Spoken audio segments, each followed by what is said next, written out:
यह है प्रश्न क्रमांक 9 कक्षा 12वीं मैथ्स NCERT की प्रश्नावली 1.2 का प्रश्न क्रमांक 9 कि मान लीजिए कि समस्त n बिलोंग्स टू n के लिए fn बराबर n-1/2 यदि n विषम है। यदि n विषम है तो इसके लिए फलन ये होगा, और n/2 यदि n सम है। यदि n सम है तब फलन कौन सा होगा? n/2 द्वारा परिभाषित एक फलन f जबकि n से n है। बताइए कि क्या फलन f एक की आच्छादी है। अपने उत्तर का औचित्य भी बताइए। तो यह प्रश्न क्रमांक हम हल कर रहे हैं। यह प्रश्न क्रमांक 9। तो यहाँ fn ये सिग्नम फलन दिया है हमको।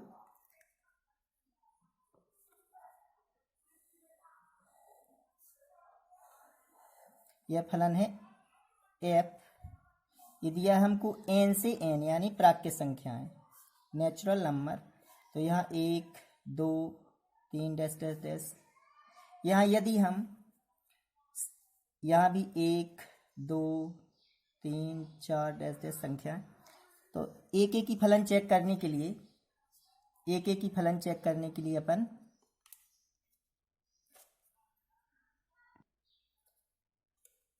तो यहाँ एक की फलन के लिए पहले फलन दिया है अपन को fn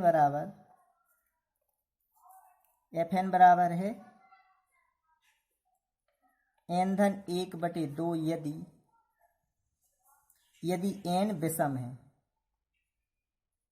और n/2 यदि n सम है। तो यदि हम सम संख्या लें तो इसमें n/2 वाले फलन में रखना होगा मान। यदि हम विषम लें 1 3 5 तब हम इस वाले फलन में मान रखेंगे। तो f1 अगर हमने विषम संख्या ली तो n विषम है, तो तब हो जाएगा 1-1/2 बराबर 2 ये हो जाएगा 1-1/2, तो ये 2/2 बराबर आ जाएगा 1। अब यदि हम n की जगह 2 लें, यानी n की जगह 2 यदि सम संख्या लें तब यह फलन होगा। तो यहाँ रखें तो ये आ जाएगा 2/2, n/2 यानी 2/2 बराबर भी 1। इसका मतलब है प्रांत के अवयव 1 का प्रतिबिंब भी 2 आ रहा है, और 2 रखें तब भी प्रतिबिंब 2 आ रहा है। इसी प्रकार अगर हम 3 रखें यहाँ तो 3-1/2 यानी 4/2 यानी क्या आ जाएगा? यहाँ 1 आ रहा है प्रतिबिंब। 1 का प्रतिबिंब भी 1 और 2 का प्रतिबिंब भी 1। यदि हम 3 रखें, अब यहाँ 3 रखें तो 3 और 1 4/2, तब भी क्या आ जाएगा? 2। यदि विषम रखें तब भी 2। यदि हम अब रखें 4 रखें यहाँ सम, तो 4/2 यानी 2, तब भी 4 का प्रतिबिंब भी कितना आएगा? 2। इसका मतलब है 1 का प्रतिबिंब भी 1, 2 का प्रतिबिंब भी 1, 3 का प्रतिबिंब 2 और 4 का प्रतिबिंब भी 2। तो यहाँ प्रांत के जो अवयव 1 और 2 हैं इनका प्रतिबिंब 1 आ रहा है, और 3 और 4 का प्रतिबिंब 2, इसी प्रकार 5 और 6 का प्रतिबिंब 3, इसी प्रकार बढ़ता जाएगा ये। तो हम यहाँ प्रांत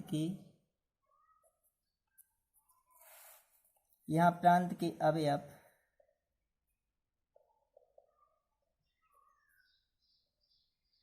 1-2 का सह प्रांत में प्रतिबिंब एक ही प्राप्त हो रहा है।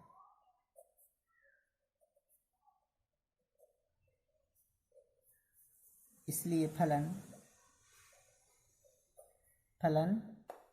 एक ही नहीं है। इसके बाद है आच्छादक फलन के लिए। अब फलन एक ही नहीं है, अब आच्छादक चेक करें। यदि n विषम है तब 2n-1 भी विषम होगा। यदि हम n का मान यहाँ 1 रखें तो 2 एकम 2 ऋण 1 यानी 1 1 भी विषम। यदि हम 2 रखें तो 2 दूनी 4 ऋण 1 यानी 3, तब भी विषम। यदि यहाँ n की जगह 3 रखें तो 3 दूनी 6 ऋण 1 यानी 5, तब 2 n ऋण 1 भी विषम होगा।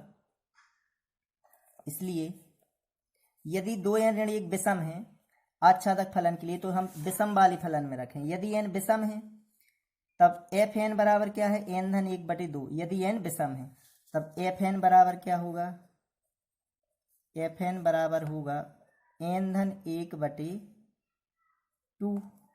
यदि n विषम है तो n की जगह रख रहे हैं हम 2n ऋण 1, तो एफ n की जगह रखें हम 2n माइनस 1 बराबर n की जगह 2n माइनस 1 प्लस 1/2।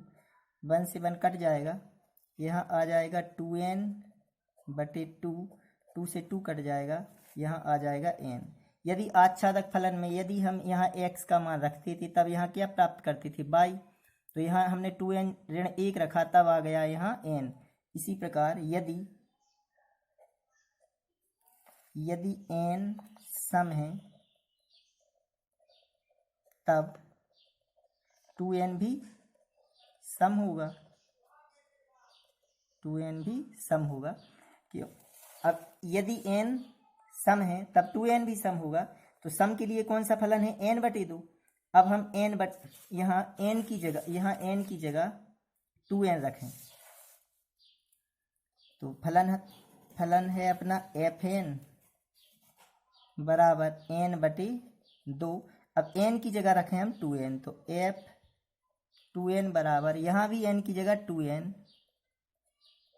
2 से 2 कट जाएगा, तो यहाँ भी क्या आ जाएगा n।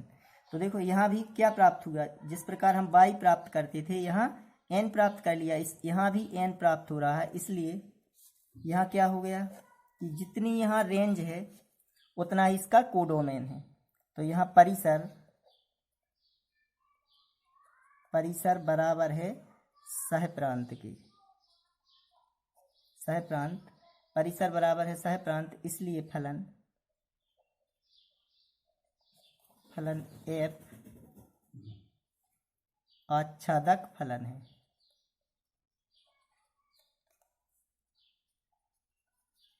तो यहाँ हमसे क्या पूछा गया था कि बताइए क्या फलन f एक की आच्छादी है। तो फलन एक की नहीं है लेकिन फलन आच्छादक है। तो चूंकि एक की आच्छादी है तो फलन एक की आच्छादी नहीं है, क्योंकि एक की आच्छादी का मतलब है कि फलन एक की भी होना चाहिए और आच्छादक भी। तो फलन एक की नहीं है लेकिन आच्छादक है, तो अतः फलन एक की आच्छादी नहीं है। अतः फलन एक की आच्छादी नहीं है। यह प्रश्न क्रमांक 10वां कि मान लीजिए कि a बराबर r ऋण r यानी पूरे रियल नंबर में से इसमें कौन सा अलग किया गया है, 3, पूरे रियल नंबर सिर्फ 3 को छोड़कर, तथा b बराबर है r ऋण 1। इसका मतलब है पूरे रियल नंबर में से कौन सा एक केवल संख्या 1 छोड़कर। तो जहां f(x) एक फलन दिया है, f(x) बराबर x ऋण 2/x ऋण 3 द्वारा परिभाषित फलन f, जबकि a to b पर विचार कीजिए, क्या f एक की तथा आच्छादक है? अपने उत्तर का औचित्य भी बतलाइए। तो यहाँ f जो a दिया है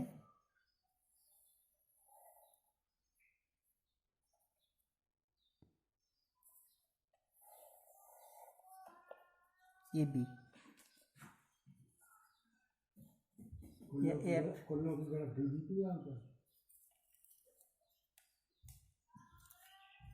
इसमें पूरे रियल नंबर हैं तो a में सिर्फ 3 छोड़कर, यदि हम 3 नहीं लेंगे, यहाँ पर 3 नहीं रखेंगे तो 3 ऋण 3 यहाँ 0, यहाँ 3 ऋण 2 यानी 1, तो कभी हमको b सेट में 1 प्राप्त नहीं हो सकता। इसका मतलब इसमें से 1 छोड़ना है और इसमें 3, तो 1 2 3 इसमें रख नहीं सकते, 4, बहुत सारी संख्या है पूरे रियल नंबर। इसी प्रकार इसमें 1 नहीं आ सकता, 2 3 4 पूरे रियल नंबर, ऋण की भी धन की भी, सिर्फ इसमें इस सेट में समुच्चय ए में 3 छोड़ना है और यहाँ समुच्चय बी में 1 द्वारा परिभाषित फलन दिया है एफ ए टू बी पर विचार कीजिए। क्या एफ एक ए की तथा आच्छादक है? तो यहाँ हम एक ए की चेक करें तो एक ए की फलन के लिए चेक करें तो यहाँ अपना एक्स, यहाँ एफ एक्स बराबर है एक्स ऋण 2 बटी एक्स ऋण 3। तो यहाँ x1 comma x2 belongs to R। हम पूरे रियल नंबर में से x1 और x2 ले रहे हैं, कौन सी संख्या छोड़कर? 3 और 1 छोड़कर। तब यहाँ f x1 बराबर यहाँ आ जाएगा x1 माइनस 2 बटे x1 माइनस 3। fx2 बराबर आएगा x2 माइनस 2 बटे x2 माइनस 3।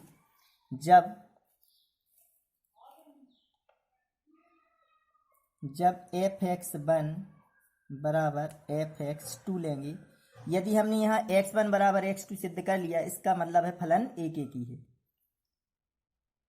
तो fx1 की जगह क्या रखें हम? x1 माइनस 2 बटे x1 माइनस 3 बराबर fx2 की जगह x2 माइनस 2 बटे x2 माइनस 3। त्रियक गुणा कर दें तो इसका जब इसमें करेंगे तो क्या आ जाएगा? x1 इंटू x2 का माइनस 2 में करें तो 2x2 माइनस 3 का x1 में तो 3x1, यहाँ ऋण का बन जाएगा धन और 3 दूनी 6 बराबर। अब इसका इसमें त्रियक गुणा करें, x1 का x2 में करें तो x1 इंटू x2, x1 का माइनस 2 में तो माइनस 2x1, माइनस 3 का तो माइनस 3x2 और माइनस माइनस का प्लस और 3 दूनी 6। अब यहाँ आ जाएगा पक्षांतर से जे और जे तो कट जाएंगे, 6 से 6 भी कट जाएंगे, देखो पक्षांतर से। अब यहाँ बच जाएगा कि ऋण के 2x2 ऋण 3x1 बराबर माइनस के 2x1 माइनस के 3x2। x1 एक साइड कर दें और x2 एक साइड, तो इसका पक्षांतर, इसका इस साइड माइनस के 2x2 प्लस के हो जाएंगे 3x2 पक्षांतर से। यहाँ माइनस के 2x1 है और माइनस के 3x1 का हम पक्षांतर कर दें इस साइड तो प्लस के 3x1। यहाँ 3x2 माइनस 2x2 तो यहाँ आ जाएगा 1x2। यहाँ 3x1 में से माइनस के 2x1 घट जाएंगे तो यहाँ x1, या इसका मतलब है x1 बराबर x2। इसलिए फलन क्या है? इसलिए फलन f एक एक ही है। अब हमको बताना है कि क्या यह फलन है, कि यह फलन अब आच्छादक है क्या? पहले ये f एक एक ही है, अब हमको बताना है कि फलन आच्छादक है या नहीं। तो आच्छादक के लिए हम लेंगे पहले fx बराबर क्या दिया है अपन को? x ऋण 2 बटे x ऋण 3। तो fx की जगह क्या रखें हम? y। यदि हम y, यहाँ से हम x निकालेंगे और x का मान रखेंगे यहाँ और यहाँ। यदि हमने y सिद्ध कर लिया, इसका मतलब फलन आच्छादक है। तो यहाँ हमने y लिया तो यहाँ x ऋण 2 बटे x ऋण 3 त्रियक गुणा कर दें इसकी बटे 1, तो त्रियक गुणा करें तो इसका इसमें तो x ऋण 2 बराबर इसका इसमें करें तो xy ऋण 3y। अब यहाँ हमको x का मान निकालना है तो 2 का 3y का कर दें हम, x का मान निकालना है हमको तो 2 का क्या करें हम? पक्षांतर x, तो पहले तो x ऋण xy यहाँ और 2 का इस साइड पक्षांतर, तो ऋण के 2 हैं तो धन के हो जाएंगे ऋण के 3y। अब यहाँ हम x कामन निकाल दें तो बच जाएगा 1 ऋण y बराबर 2 ऋण 3y। तो x बराबर आ जाएगा 2 ऋण 3y बटे 1 ऋण y। तो x का जो हमने मान प्राप्त, या हम इस प्रकार यहाँ भी ऋण कामन यहाँ भी ऋण कामन, तो इसको लिख सकते हैं 3/2 बटे बाई ऋण 1। यहाँ से ऋण कामन यहाँ से ऋण तो कट जाएगा, तो x का मान प्राप्त होगा 3/2 बटे बाई ऋण 1। तो अब यहाँ हम जो x का हमने जो मान प्राप्त किया है वो रख रहे हैं हम यहाँ पर। x का मान आया है 3/2 बटे बाई ऋण 1, ये रख रहे हम यहाँ पे। तो f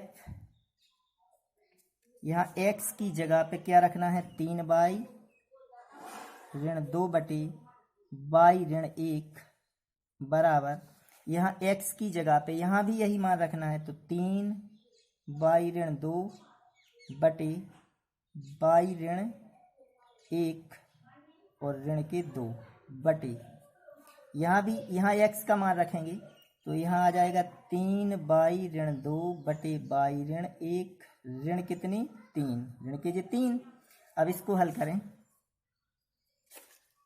तो यहाँ लघुत्तम से इसका गुणा इसमें और यहाँ लघुत्तम का इसका गुणा इसमें, और बटे की संख्या कट जाएगी, तो ये बचेगी 3/2, यहाँ बाई ऋण 1 का ऋण 2 में करें तो ऋण के 2 और ऋण ऋण का हो जाएगा धन के 2, और बटे की संख्या यहाँ की और यहाँ की पलट के कट जाएगी। अब इसका इसमें और कर दें तो 3 ऋण के 2, बाई ऋण 1 का ऋण 3 में करें एलसीएम लेकर, तो ये 3 ऋण के 3 और ऋण ऋण का धन के 3, यहाँ भी बटे में यहाँ भी बटे में, तो ये पलट के कट जाएगी। अब यहाँ ये ऋण के 2 धन के 2 कट गए, यहाँ क्या बचेगा, यहाँ 3 ऋण 2 यानी 3 ऋण 2 यहाँ क्या बचा 1 बटे 3 और 3 कट गए, यहाँ 3 ऋण 2 यानी क्या बचेगा यहाँ 1, तो ये आ जाएगा सिर्फ बाई। इसका मतलब है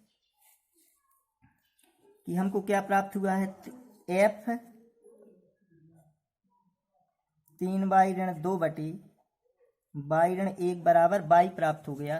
तो अर्थात यहाँ परिसर, जो परिसर है वो काय के बराबर है, सह प्रांत के बराबर। तो चूंकि परिसर बराबर सह प्रांत, परिसर और सह प्रांत बराबर हैं, इसलिए फलन क्या हो जाएगा, इसलिए फलन आच्छादक है, फलन आच्छादक है। तो अतः फलन एक की और आच्छादी है, एक की तथा आच्छादक है। यही हमको क्या पूछा गया था कि क्या f एक की तथा आच्छादक है, तो अतः फलन f एक की तथा आच्छादक है।